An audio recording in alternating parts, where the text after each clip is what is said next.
Hi, I'm David Hanna. I'm running for councillor for NDG in the current municipal election. We not only have a crisis of corruption in the City of Montreal, we also have a crisis of ethics, which isn't often mentioned, but this is in fact what got me involved in politics to begin with.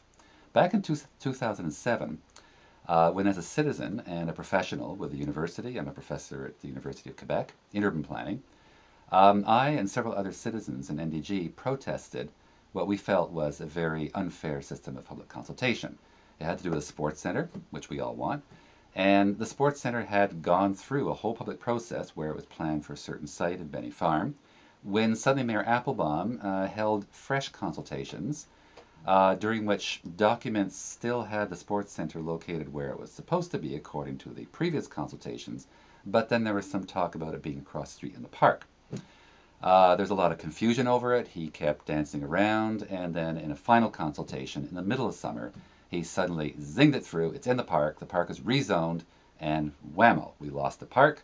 The sports center was not where it was planned to be, and we felt strongly that a public process had been basically falsified.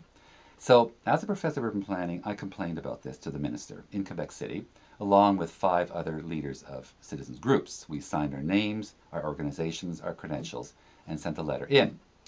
To my utter amazement, just a couple of weeks later, I got a call from my vice principal here at the University of Quebec who said, the mayor is really angry with you. He's demanding that I discipline you.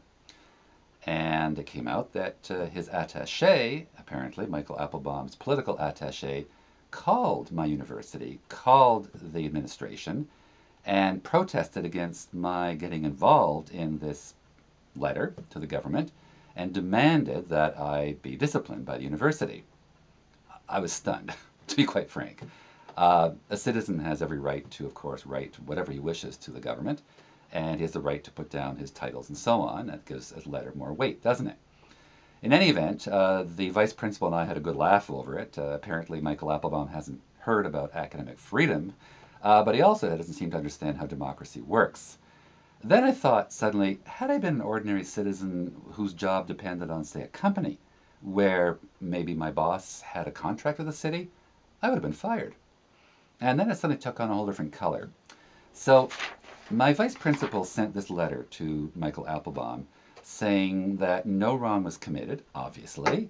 No letterhead for the university was used, that this did not represent the university's position, that I had every right to do what I was doing, and obviously telling Michael Applebaum, maybe you need to study your democracy. So this sort of stuff goes on all the time. Intimidation is unfortunately a very, very common practice in the city, and especially in NDG Côte-des-neiges, where Michael Applebaum rules, or ruled. I would encourage you to vote Vision Montreal because we have made a very strong stand for ethics, and we intend to make sure that ethics are respected, including the future naming of a commissioner of ethics, amongst many other measures, to restore confidence in our democratic process. I hope you will support, along with me, Vision Montreal, Brenda Paris for mayor, to clean things up at City Hall, and especially clean out intimidators like Michael Applebaum. Thank you very much. We hope for your support.